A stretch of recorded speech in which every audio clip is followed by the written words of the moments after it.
Under the microscope ngayon si star import Tony Mitchell matapos makalasap ang hotshot sa back-to-back losses sa ongoing PBA Commissioner's Cup.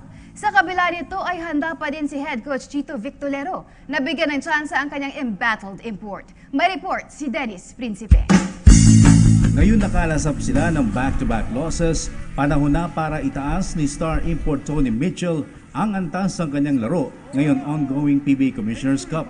Ayon kay head coach Chito Victolero, nasukatan ni Mitchell kung ano ang kanyang kakulangan ngayong nakalaban nila ang kinukonsiderang elite teams na Ginebra at San Miguel Beer.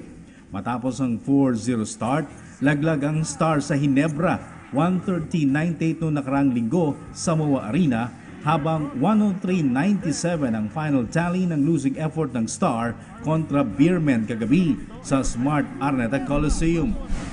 Siguro na baka hindi kulang pa yung preparation niya. So I will talk to him na kailangan niya mag-step up pa. Siguro dun sa preparation niya kasi mga elite teams na yun eh. Tingin ko baka nasa top 4 yung mga kalaban namin na yun. So kailangan lang niya mag-step up pa para makapantay kami dun sa ibang import ng kalaban.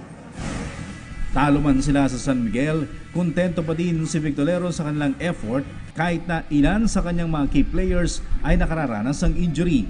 Hindi pa naglalaro si starting forward Mark Pingris habang fractured nose ang natamo ni Aldrich Ramos matapos mansiko ni San Miguel import Charles Rhodes.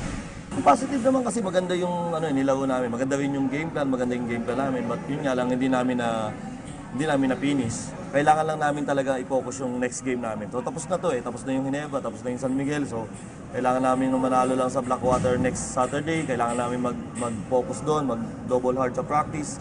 Para at least maganda nga yung record namin bago mag-All-Star break. Susunod na makakalaban ng hot shots ang Blackwater Elite ngayong Sabado sa Mall of Asia Arena sa Pasay City. Dennis Principe, PTV Sports.